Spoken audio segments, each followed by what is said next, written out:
Ladies and gentlemen, and to every woman standing tall despite the storms, leadership isn't born, it is built brick by brick, dream by dream, fall by fall. The first brick of true leadership is courage.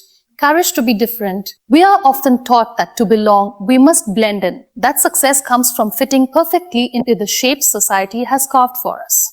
But leadership demands the opposite. It demands you to be a misfit in a world that rewards conformity. It asks you to choose authenticity, even if it means standing alone. It whispers in your ear, be the one who dares to be different. And the truth is, the world does not remember those who fit in. It remembers those who stood out. The second secret lies in empathy. For too long, kindness has been mistaken for weakness. But empathy is not a soft skill. It is a sword and a shield. The ability to understand pain that isn't yours. To dream with eyes not your own. That is leadership. Real leaders build not empires of stone, but empires of trust. And a woman who leads with her heart creates a world where everyone feels they belong. But my friends, to lead, you must also befriend rejection. There will be doors that slam shut, rooms where you are not invited, dreams laughed at. They will tell you, you can't. Smile, smile, smile, and walk forward anyway. Because every rejection is not a signal to stop. It is a map pointing you to something bigger, something bolder, something better. Wear your scars with pride. They are proof that you tried, proof that you dared. And lastly, vision fueled by hope, not fear. Fear will always sit at your table. Let it sit. Just don't give it a voice. Leaders are not fearless. They are hopeful. They believe in a future that no one else can see yet. They keep walking, even when the road disappears, trusting that their steps will carve a new path. Today, I ask every woman listening to remember this. You are not born to shrink to fit into someone else's world. You are born to rise and create one of your own. The world is waiting, not for perfect women, but for courageous, empathetic, resilient, visionary women with courage to be different is not just about standing out. It is about standing alone when necessary. It's about hearing the loud voices of society telling you how to walk, how to talk, how to dress, how to behave, and still choosing to listen to the quiet whisper of your own truth. It is about refusing to dim your light just because it makes others uncomfortable. True leadership begins not when you're celebrated, but when you're criticized, and you continue anyway. It begins the moment a woman decides that her life will no longer be an echo of expectations, but a declaration of individuality. There is a unique kind of strength that comes from not fitting in. It is built in silence, in those lonely moments when you're questioned for dreaming too big or for thinking too differently. The world, especially for women, can often be a blueprint of traditions passed down like rules carved in stone. This is what a woman should be. This is what a woman must not do. But a leader does not follow blueprints. She draws maps of her own. She is the one who walks into a room and doesn't shrink to fit in. She expands to be fully seen. Many women are taught from a young age that approval is currency, that being liked, being accepted, being agreeable is the path to peace and success. But real peace doesn't come from applause. It comes from alignment, when who you are matches what you do. And alignment requires courage. The courage to say a no when it's easier to nod yes. The courage to ask a why not me when everyone else says, stay where you are. The courage to be loud in a world that has told you to be quiet your entire life. The woman who leads with courage does not wait for permission. She creates her own table when there's no seat for her. She speaks her truth even if her voice trembles. She dares to challenge the systems that have silenced her mother and her grandmother. And the most powerful thing about her is that she leads not because she wants power, but because she wants purpose. She doesn't seek to rule others. She seeks to rule her fear. Being different doesn't always feel brave in the moment. Sometimes it feels isolating. Sometimes it feels like everyone else is moving in one direction and you're stubbornly, painfully walking the other way. But leadership is lonely at first, because the first person you must lead is yourself. You must walk through your own doubt, wrestle with your own fears, and confront your own conditioning. And once you do that, once you dare to be different, you give silent permission for others to rise to. You see, when one woman chooses authenticity over approval, she starts a ripple effect. It tells every other woman watching that it's okay to outgrow old versions of yourself. It's okay to want more. It's okay to refuse the labels that were placed on you before you even had the chance to write your own story. She becomes a mirror reflecting what is possible. The courage to be different is not loud or boastful. Often it shows up in small moments, in saying yes to a dream that no one else understands, in walking away from relationships that shrink you, in standing up for someone when staying silent would have been safer, in choosing your voice over and over again, even when your voice shakes. It is in those quiet rebellions that true leadership is born. A woman who embraces her difference becomes unforgettable because she does not walk through life trying to imitate. She walks through it determined to inspire. And inspiration is never born from sameness. It is born from contrast, from originality, from the sheer audacity of being real in a world obsessed with filters and facades. There's a fire that ignites when a woman stops waiting to be chosen and starts choosing herself. That fire lights the way for others. That fire is what changes homes, communities, and eventually nations. Because nothing is more powerful than a woman who refuses to be boxed in, who refuses to play small, who refuses to be anyone other than who she is meant to be. Being different is not a flaw. It is a gift. It is the seed of every innovation, every revolution, every breakthrough this world has ever seen. So when a woman decides to lead from her difference, not in spite of it, but because of it, she does more than lead. She liberates. She opens a door where there was once a wall. And she becomes the example that other women, young girls, and even generations not yet born will follow. The courage to be different is not just a leadership skill. It is the foundation of all greatness. And it lives inside every woman who is bold enough to listen to her truth and brave enough to live it. Empathy is often mistaken for fragility, for softness, for something that belongs in quiet corners. Not boardrooms, not stages, not on the front lines of leadership. But that's where we've all been wrong, because empathy is not weakness. It is strength wrapped in gentleness. It is courage draped in kindness.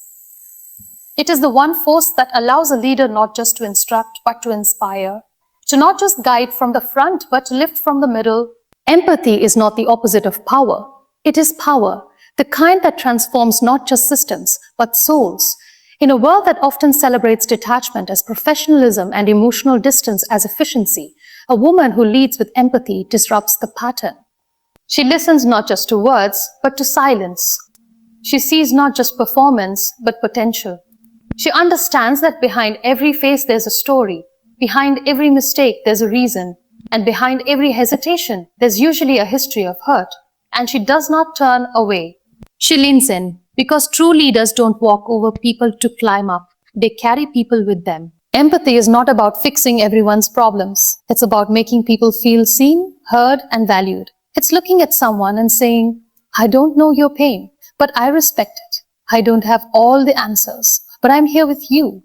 That one moment of connection can shift the course of someone's life. It can ignite confidence in the hesitant.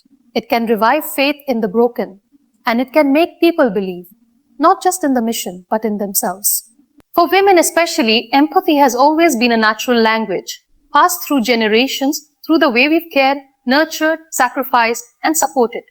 But somewhere along the way, society began to whisper, if you want to lead, you must harden. They told us to suppress that instinct, to toughen up, to be less emotional. But what they didn't realize is that our emotions are not distractions, they are directions. They guide us toward deeper understanding, better decisions, and more inclusive outcomes.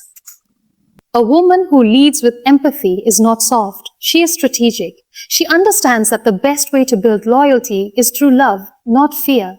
That the best way to resolve conflict is not through control, but through conversation. She knows that people may follow titles, but they commit to trust. And trust is only built where empathy lives. You cannot fake care. People feel your energy. They remember how you made them feel long after they forget what you said. And leaders who lead with empathy leave an imprint that outlives their tenure. Empathy is what makes a leader pause before reacting. It's what makes her ask, what's really going on here, instead of jumping to blame. It's what helps her turn criticism into curiosity and confrontation into connection. It's not passive, it's active. It requires deep listening, emotional intelligence, and patience. And none of those things come easy, especially in fast-paced, high-pressure environments. That's why empathy is not for the faint-hearted. It is a discipline, a daily choice, a commitment to people, not just processes. One of the most powerful things a leader can do is recognize the unseen labor of others, to validate effort that might go unnoticed, to honor emotions that might be buried. In doing so, she doesn't just improve morale, she changes lives. People are more likely to give their best when they feel understood. Empathy turns workplaces into communities. It turns employees into advocates. It turns ordinary teams into forces of resilience. And let's not forget, empathy isn't only extended outward. Great women leaders know how to turn that compassion inward, because leading with empathy starts with leading yourself gently, with not being your harshest critic all the time, with forgiving yourself when you fall, with acknowledging your own needs, your own fears, your own limits, and still choosing to move forward. Self-empathy is the foundation upon which every act of leadership is built. You cannot pour from an empty heart. So the woman who leads with empathy honors her own soul as much as she honors others. We live in a world where competition is fierce, where speed is worshipped, and where numbers often define success. But the truth is, behind every number is a name, and behind every goal is a group of people trying their best. When a leader remembers this, when she leads from the heart as well as the mind, she creates more than results. She creates respect. And from that respect grows something deeper: loyalty, growth, transformation. Empathy does not make you less professional. It makes you more human. And in an age of automation, AI, and algorithms, being human is no longer a limitation. It's a leadership advantage. Machines can calculate, but only hearts can connect. Only empathy can build bridges that last beyond profit. Only empathy can turn leadership from a position into a purpose. The woman who leads with empathy does not just change her team. She changes the culture. She changes the future.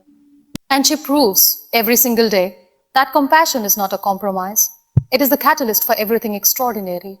Rejection is something every woman faces, but not every woman survives unchanged. Some bend, some break, but some rise with fire in their eyes and steel in their soul. Because they have learned that every no is not an end, it's a redirection. It's the universe whispering, not this way, my dear. There's something greater for you up ahead. And the women who choose to believe that, they become unstoppable. Resilience is not about pretending that rejection doesn't hurt. It does. It stings. It bruises the heart in places words can't touch. It makes you question your worth, your dreams, even your identity. But true resilience is about standing back up when your knees are shaking. It's about walking forward with swollen eyes and a hopeful heart. It's about showing up again after the world told you you're not enough. Every great woman leader has faced rejection, not once, but many times. They've heard no from employers, from investors, from society, from loved ones. They've been told they're too young, too old, too ambitious, too emotional, too loud, too quiet. They've been passed over, overlooked, underestimated. But they refused to accept that those no's define their future. They didn't let rejection close the door. They learned how to build another one. And that's what makes them powerful. Rejection is life's way of refining us. It strips away illusions. It forces us to look deeper, to ask ourselves, why am I doing this? Do I still believe in me, even when no one else does? And when a woman answers yes to that question, she becomes a force that no rejection can stop. Because the most dangerous person in the world is a woman who believes in herself, even when no one else claps. The scars from rejection are not signs of weakness. They are proof that you tried. Proof that you cared. Proof that you showed up for something you believed in. And that's what leaders do. They show up again and again, even when the answer is no, even when the door slams shut, even when the world turns away. Resilient women wear those scars with pride. Not to seek sympathy, but to remind others that survival is possible, that bouncing back is possible, that becoming more, not less, after being broken is possible. The thing about resilience is, it's not always visible. Sometimes it's quiet. It's waking up after a sleepless night of tears and still going to work. It's smiling in meetings when your heart feels like it's bleeding. It's applying for something new after being rejected 50 times before. It's choosing to be kind when life hasn't been kind to you.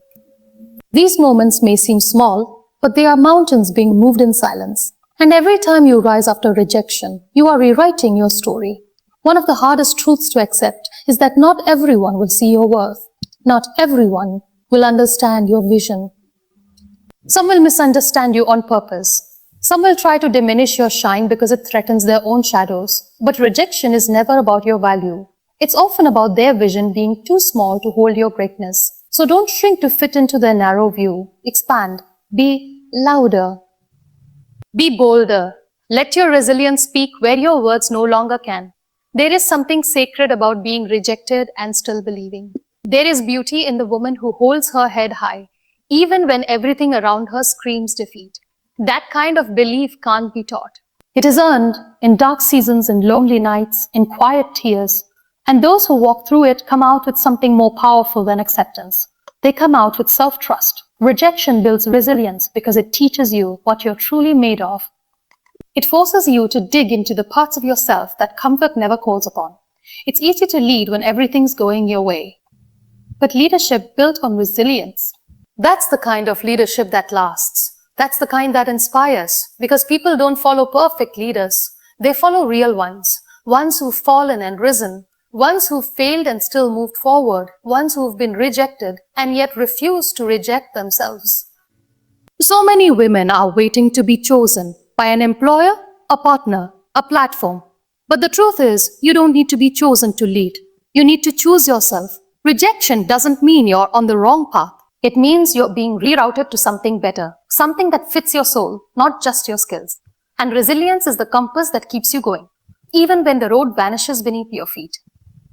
The women who inspire us most are not the ones who had it easy. They are the ones who fell and kept rising, who were told no and said, "Oh, watch me," who turned pain into purpose, who didn't let rejection close a chapter.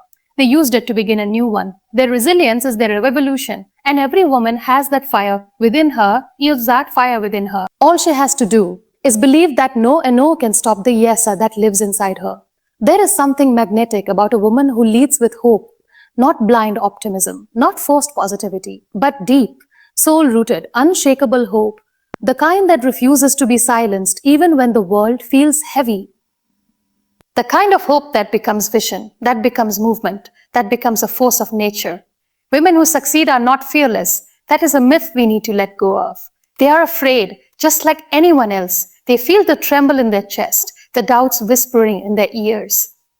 But they do not let fear drive the vehicle. They put hope in the front seat, and that hope becomes their compass. Fear is loud. It will scream all the reasons why it won't work. It will replay every past failure and every worst-case scenario. It will show you every door that's closed, every voice that said you can't. But hope is the quiet voice that says, try anyway. And vision, the kind of vision that transforms, not just lives but legacies, is born when that hope becomes the lens through which a woman sees the world. She sees what doesn't exist yet, and she believes in it enough to build it. Every woman who has led change in her home, in her workplace, in her community, has done it with the weight of fear on her shoulders and the fire of hope in her heart. Hope is not weakness. It's not fantasy. It's strength, fantasy. It's strength, depth. It's survival. It's strategy. Because when you lead with fear, your vision becomes small, reactive, cautious. But when you lead with hope, your vision becomes bold, creative, unafraid of disruption. Fear says, what if I fail? Hope answers, but what if you fly? Vision fueled by hope sees the opportunity inside the obstacle. It sees the lesson inside the loss. It sees the growth inside the grief. It doesn't deny reality. It redefines it. And women who lead with that vision are not just chasing goals. They are shaping futures. Their hope becomes contagious. It sparks something in the hearts of others. It becomes the match that lights fires in places where darkness had settled in too long. A woman who leads with hope does not wait for the perfect plan. She starts with what she has. She doesn't let fear paralyze her into inaction. She moves, even if the steps are shaky, even if she has no guarantee, because she understands that movement creates momentum, and momentum builds miracles. She's not driven by the fear of what could go wrong. She's pulled forward by the promise of what could go right. Hope is rebellious in a world that teaches women to be realistic, to play small, to be grateful with little. Hope says, you're allowed to want more. You're allowed to dream beyond survival. You're allowed to see a future that no one else believes in and build it anyway. And when that kind of vision is alive inside a woman, she doesn't just break ceilings. She raises them for others. Fear will always be there. It never truly disappears, but hope makes it irrelevant because when your vision is rooted in something deeper, purpose, love, justice, legacy, then fear becomes background noise. You feel it, but it no longer decides for you. Women who lead with vision don't wait until the fear is gone. They lead with hope despite the fear, and that is what makes their leadership unshakable. She knows the odds may not be in her favor. She knows the path may be long, lonely, and uncertain, but she walks anyway because her vision is bigger than her fear. Fear. She leads from the front with faith, not because she has everything figured out, but because she knows that even if she falls, she will rise stronger. That kind of courage, the quiet kind, the consistent kind, comes only from hope. And the most beautiful thing is this: a woman who leads with a hope-filled vision gives others permission to hope too. She creates a ripple effect. She becomes proof that you don't need to have all the answers. You just need to believe that a better future is possible and be brave enough to take the first step. She becomes a lighthouse in the storm, not because she has no fear, but because her light is powered by something stronger. In times of doubt, chaos, and change, it's not the loudest voice that leads. It's the voice that dares to speak of possibility when everyone else is echoing limitations. That's the voice of a woman whose vision is anchored in hope. She may be underestimated, mocked, ignored, but she keeps going.